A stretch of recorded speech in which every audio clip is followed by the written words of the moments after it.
Hey everybody, hello, hello, hello. It's Wednesday, July 19th, and the month is just melting away. Hello, and cheers, and just woke up. I like to move my lamp. There it is, that's my friend.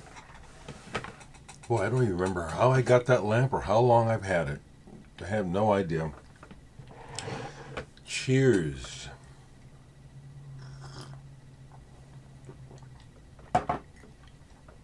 Folks, I need to do a little bit of self promotion, but mainly I'm enthusing about the response to my latest releases.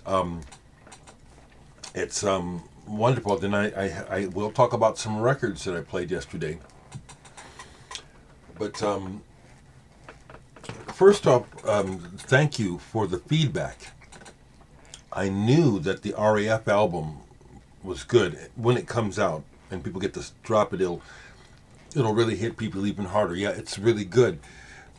Um, for a while now, what I've been working on is I know it's good. I listen to a lot of music. I've been involved for a while, so I'm fairly objective about standards, my standards. And so I knew the muse was good. Knew it was good, and the response has been great. Only have 2 copies left. 2, so you got 2 chances, somebody. I knew that was good. When Brian Day and I did this collaboration, our friendship and in my involvement with his record label and what he does is long standing. I was pleased and really enjoyed the experience of doing these improvisations with Brian. And when I got, unlike the muse, when you improvise, you don't listen over and over again because you're mixing and stuff. You do it and then we did them. I checked them to make sure there weren't any strange audio anomalies. And then I sent them off to Brian to have them mastered because he had a person in particular he had in mind to do it, a fellow named Jeff Kaiser. So I've been reintroduced to these pieces myself since then. And it's like, this is really good. On top of that, I got a super compliment, completely unexpected yesterday. So Homer's is the longest standing record store in Omaha. I used to work there, and I know all the staff and all the people that own the place, yada yada. Mark Manor, who is one of the main people there and has been there for over 30 years, is a longtime, mainly fan of mine, but I consider him a friend too. He was a big Digital Sex fan, my old band from the 80s, post the new wave sort of thing. He loved us. But he's a pop and a mainstream commercial music type of guy. I mean, like, he's the sort of person that gets excited about people like Orville Peck and I just recently went ahead and listened to Jason Isbell, who's good. It's not what I would buy, but yeah, Jason Isbell is good, but that's another person he's really touted. But anyway, I got a message from him yesterday, completely unexpected, and it's in so many words, or can I read it? Hope you don't mind. This was unexpected. Hey, if you end up in my store anytime soon, can you bring a couple of CDs of the new CD? I want one, and a customer from Lincoln asked me to try and snag some from you. It's super cool. I'm listening to it right now, sitting out in the rain, and it's a whole mood. For me, that's a huge compliment from someone who I assumed, and I try not to assume things. I kind of assumed that this would be too far out for him. He loves it. So I went down to Homer's. Also, I had asked him to hold something I saw in Monday's used drop on Instagram. So I said, is that still there? Will you hold it? So thankfully it was. So I went down. I had 2 purposes yesterday. To pick up my hold record and to take some copies for the store of Woven Territories. While I was there, I said, well, I'll let you have, what do you want? He said, can I get 5? I said, sure. they were gone immediately. Another employee there who I don't really know, but I'm friendly with. He said, "I'll take one." I said, wow, wow. I'm also surprised. I'm not. I'm a little surprised. Wow. Thank you, people. It is good. It's like I thought to myself, maybe this is, again, it might be a stretch for some people, but thankfully it's turning out not to be. So grab a copy. I'm really proud of it. And hoping to see some reviews and hear about some airplay, because Brian, who runs the label, has been doing it for years. He's totally on the pro tip of sending out the one sheet, sending out the promo copies, making sure that all the radio stations that play weird stuff get a copy. So we'll see how that goes. Anyway, I'm just sharing that I'm surprised. Pleasantly surprised. So to mix it up, because I could talk this whole video about my music. I'm going to come back to it, but so what did I see in the used that Eloy live? Yes, I like Eloy, the German band. Got a lot of their original inspiration from Pink Floyd. I have their first 3 albums. Some of the music is on the fantastic Harvest label, and a foreign pressing. This is from the Netherlands. No, this is a German pressing, made in Germany. Proper. So I only played one side of this because I know what Eloy is like. And it was like, it's like when I can add these things to my collection for a decent price, I do. This was an example where Mark, who I just spoke about, he's the buyer of used records. He's doing a bang up job. He's actually reduced prices on the used stuff.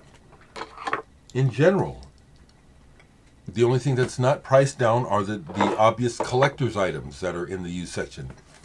So this is a German import Eloy Live double album. $16. Yeah, baby. That's what I'm talking about. I picked this Vangelis for my collection. It's a slightly beat. It was in the used section, and when I got home, I had to remove the Goodwill sticker. Someone had actually found this at a Goodwill for $1. This is one of his albums. I have quite a few Vangelis. I forget how you say his name, even though I've watched a couple documentaries. I've forgotten already if it's a hard G or soft. Anyway, this one, Invisible Connections on Deutsche Grammophon. Glad to add this to the collection. This is a extremely ambient Vangelis album. Very spacey, very spacious. It's really not very melodic. It's spatial and sound and really spaced. A lot of silence and real quiet parts. So this was great. This was less than $10, like maybe $6. And the other thing I got was, I had never heard of this, but knew that it was coming home with me. It's just goofy enough. The band is called Water. The album is called Damburst. I don't remember ever seeing this. When I saw that it's import on Vertigo, even though these guys are looking, that's a goofy ass looking picture to me. I said, plus it was $6.99. Like I said, Mark is really doing a bang up job with these used prices. Really glad I bought this. This is the sort of thing that I have always look for. Obscure stuff that is of a certain type. This is symphonic prog, but it's weird. There's a lot of blues harp playing on here. Not bad. And there'll be these symphonic parts. They actually do water music by Handel on here. But then they go into the stuff that to me is cheesy. It's almost like they're chasing Steely Dan. They can't do it. They're obviously English to my ears, and they try to do a mixture of American and English, and to my years they should have left the Steely Dan stuff alone. They're good players, but the writing is cheesy.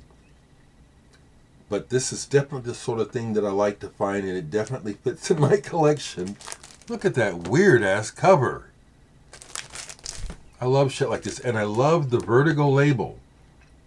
I know that Vertigo has been different things in different countries where everyone from Metallica to Black Sabbath to Genesis are all on Vertigo, plus a lot of records I probably never want to hear. But when I see Vertigo records used and I don't know them, I'm intrigued and generally want to find out. So there's that.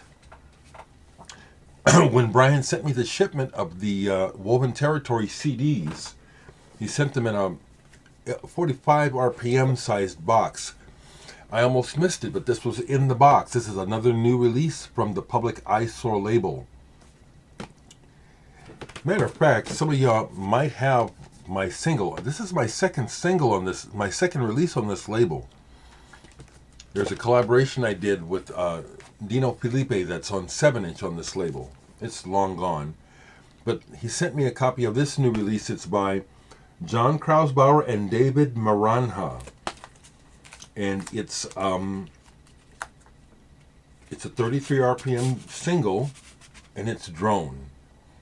I recently got the Lamont Young Zena Parkins album that's been reissued of the long tones that they were doing back in the 60s. This is in that bag. It's drone. Now what I can say is a couple things. This is the sort of thing that if you don't surrender to it, or if you don't just let it go, you'll miss what can happen. So that's what I did. I let it go, and sure enough, it had an effect. The drone really doesn't do much of anything. It's like hearing the wind outside.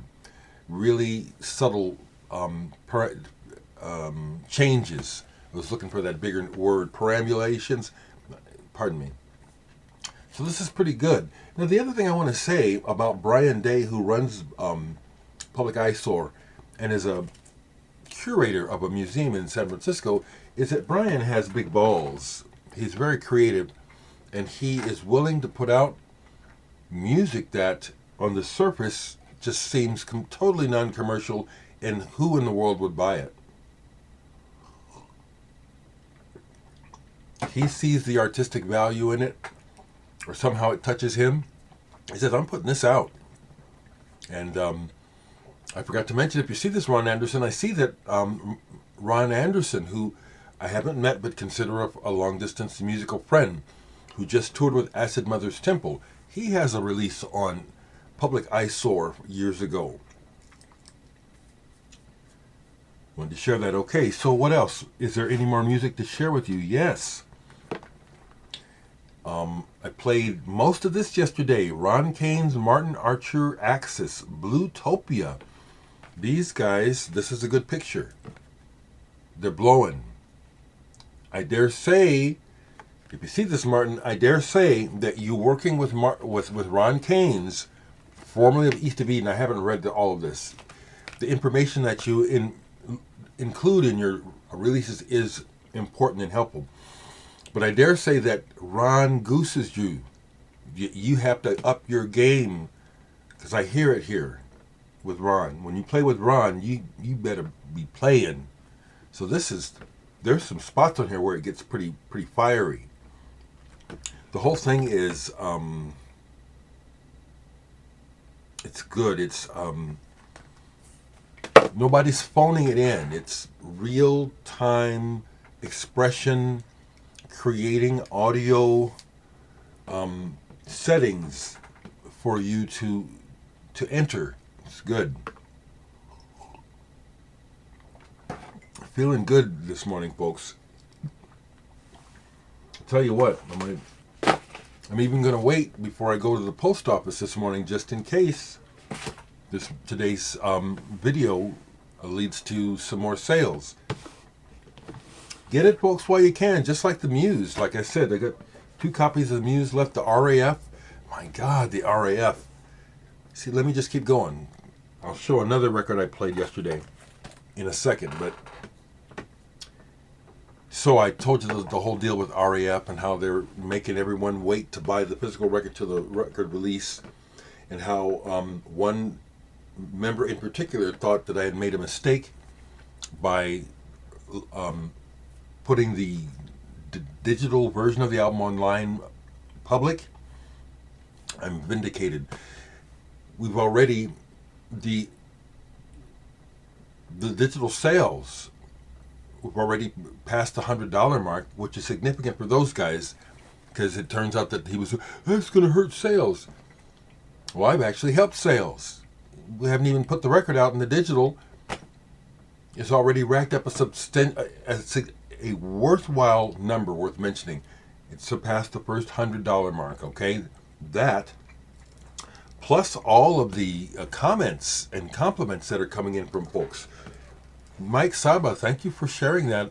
That the guy from Jodie Foster's Army. I shared that with the guys, and they flipped. They love shit like that. The two younger members of RAF, just let me finish, guys. They were our biggest fans. They were two of our biggest fans when they were kids. So when we went out of action and just stayed out of action, Dan and Kelly approached us about a reunion, revitalized the band. It's just extraordinary. It's just extraordinary. Okay. So the record might not even. I have to fight with the guys. It's like it seems like we could probably sell out all 500 records at the record release, and I'm saying, and I'm fighting with them. I'm saying, you guys got to let me have an amount to sell to the rest of the world. It doesn't make any sense. You guys don't see the bigger picture. So I'm letting you know, I'm going to bat for you folks. I'll make sure that there's vinyl available. But people are chomping at the bit for the RAF album. I love it. I love it. Yes, I do. It's been a long time coming. Okay. I don't know if I talked about this, but I pulled this yesterday, in the last 2 days. Wayne Shorter. This is a twofer that combines tracks from 3 early albums released on the VJ label. And this is real good. This is very exciting.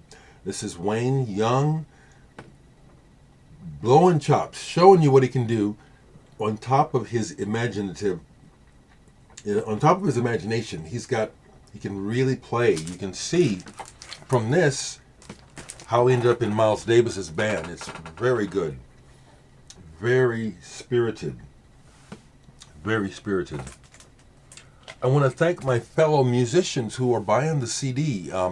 Michael Dawson, thank you. I mean, you send me your stuff to review. Wow, thank you for purchasing it. I think you'll like it. I'm looking forward to what you have to say about the Woven Territories.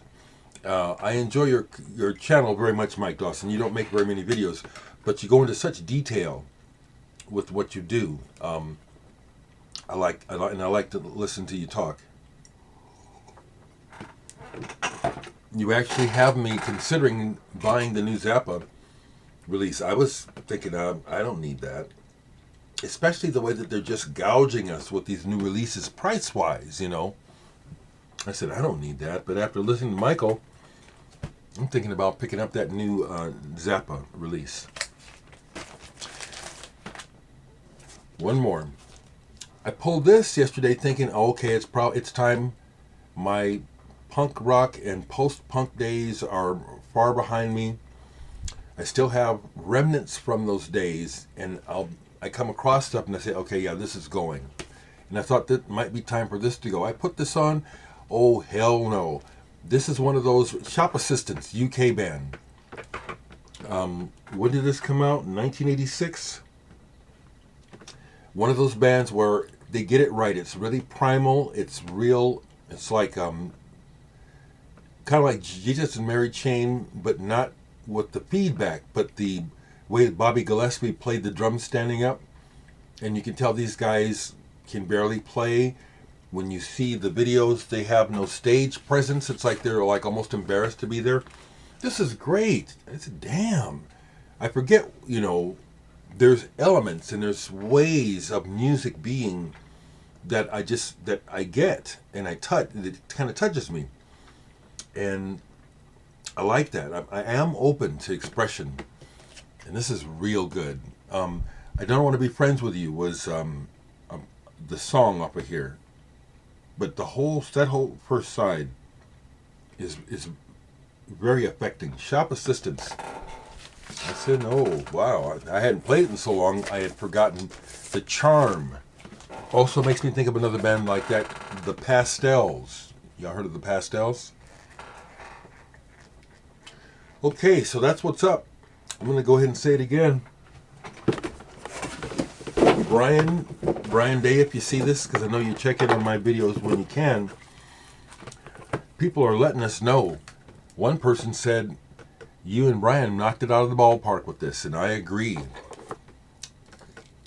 I was at first happy to do the collab with you and do the improvisation. And when we were doing it, it was very satisfying and enjoyable.